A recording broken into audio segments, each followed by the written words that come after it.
Në orën 17:40, Ministra Belinda Balluku i shkruan drejtorit Evis Berberi: mendojmë ta anullojmë, skualifikoj të gjithë, kam atë ndjesin time që nuk duhet. Në orën 17:51, drejtori Evis Berberi i shkruan ministres Belinda Balluku: e ke të frikshme atë ndjesin, kur e do. Belinda Balluku, mbylleni sot me urgjencë. Dhe historinë e dinit gjithë, tenderi u anullua, në vend të ofertës 140 milion euro, u pranua disa muaj më vonë për të njëjtin projekt, oferta me vlerë 190 milion euro e turqëve të Belindës dhe të Edi Ramës. Pse? Se përmbushnin kriteret. Prokuria e posaçme thot jo.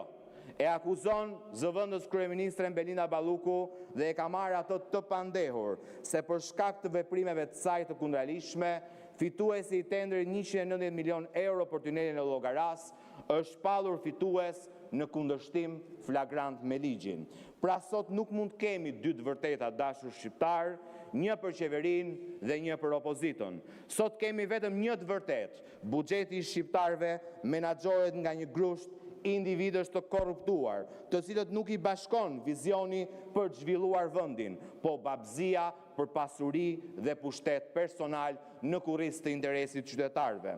Edhe këto miliona e miliarda nga taksat e shqiptarëve që janë parashikuar në buxhetin e vitit ardhshëm do të vidhen po një lloj, me tendera të paracaktuar nga Edi Rama dhe Belinda Balluku, një lloj si tek tuneli i Llogaras.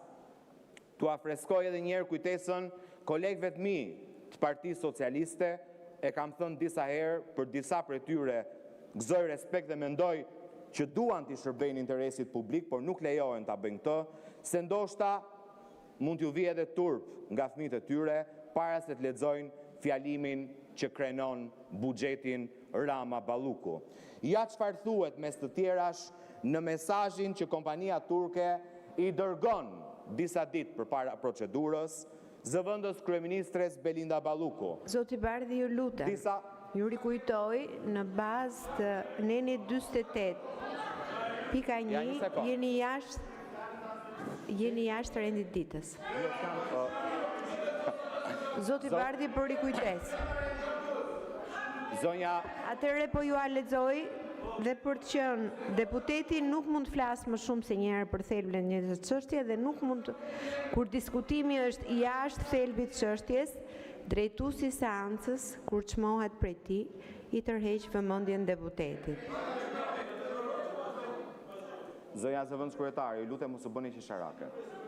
Unë jam duke folur për buxhetin e shtetit dhe se si e ndërtoj unë fjalën time, nuk ka ardhur dita ta vendos me SMS-n që dërgoj ty, ta ulan balla nga ty për ballë meje. Që kështu të lutem, të jetë hera e fundit që ju ndërhyni në fjalën time.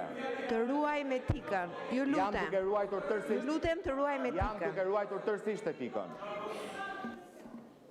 Guximi juaj është i tepruar. Më diktoni mua se çfarë do them këtë foltore. Ja çfarë thuhet mes të tjerash në mesazhin që kompania turke i dërgon zëvendës kryeministres Belinda Balluku disa javë përpara hapjes së garës së tenderit të dytë për tunelin dhe mjeshtra e tenderëve ja dërgon bashkëpunëtorit tij sot në burg, Evis Berberi.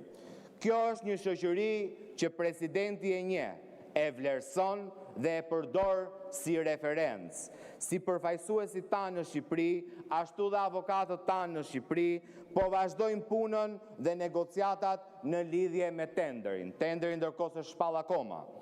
Në selin tonë në Ankara, inxhinierët tanë po përfundojnë dokumentacionin për tenderin dhe po vazhdojnë studimet e kostove. Përveç kësaj, në datën 18 gusht, ju kujtoj të dashur shqiptar, 3 javë përpara hapjes së tenderit, menaxherët e shoqërisë dhe inxhinierët tanë nga Turqia, vazhdon SMS-ja, do të vinë në Shqipëri për të parë trasen dhe vendin ku do ndërtohet tuneli, si dhe për të finalizuar detajet e projektit. Si shoqëri, ne do të jemi plotësisht gati për tenderin e Llogaras përpara datës së tenderit. A është tuneli i Llogaras rasti izoluar i abuzimit me fondet publike që as Edi Rama, as Belinda Balluku nuk i përllojnë vetë, por janë mundi dhe djersa e punës së 2 milion shqiptarve. Do ta kisha votuar edhe vetë të buxhet, po të kishte qenë kështu, por fatkeqësisht për vendin nuk është kështu. Pak ditë më parë, denoncova të njëjtën skemë korrupsioni, këtë herë me koncesionin 60 milion euro të portit të integruar të Vlorës, të cilit ja kanë dhënë një pensionisti që punon për njërin nga ortakët e Ramës. Ju të Partisë Socialiste kujtoni gjithë puthjen e kryeministrit tuaj me oligarkun Salillari disa vjet më parë.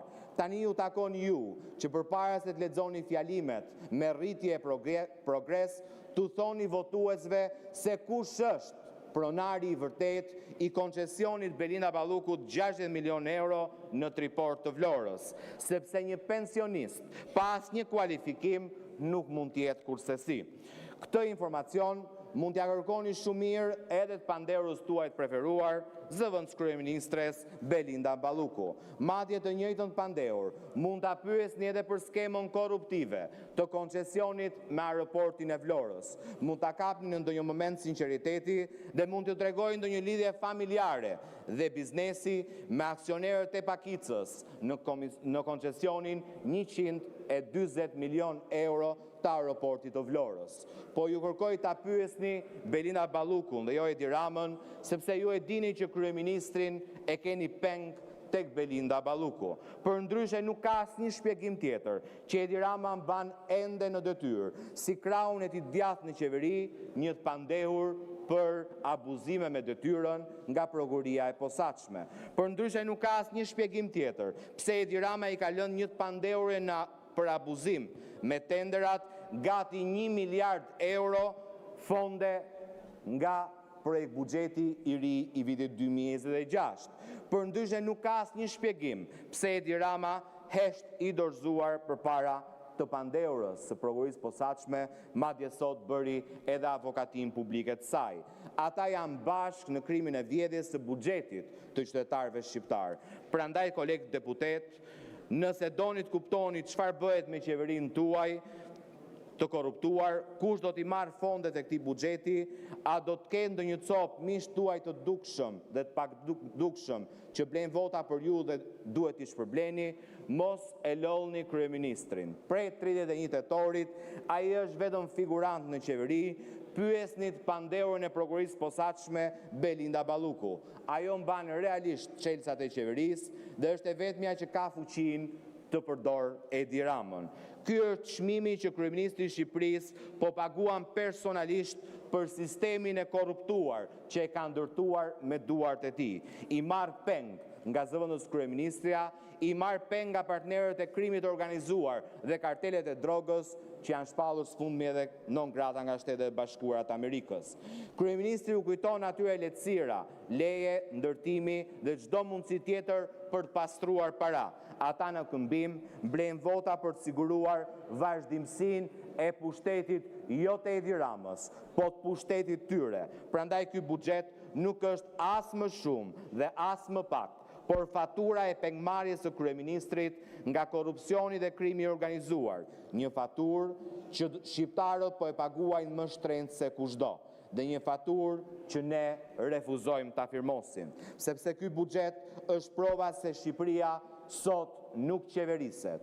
Ajo shfrytëzohet dhe ne jemi kundër një buxheti që mbron të pandehurit dhe jo qytetarët. Jemi kundër një qeverie që i shërben krimit dhe jo njerëzve. Ne votojmë kundër për të mos u bërë si ju, noter të pengmarrjes nga krimi dhe korrupsioni. Ne votojmë kundër sepse jemi me Shqipërinë dhe jo me pengmarrësit e saj. Faleminderit.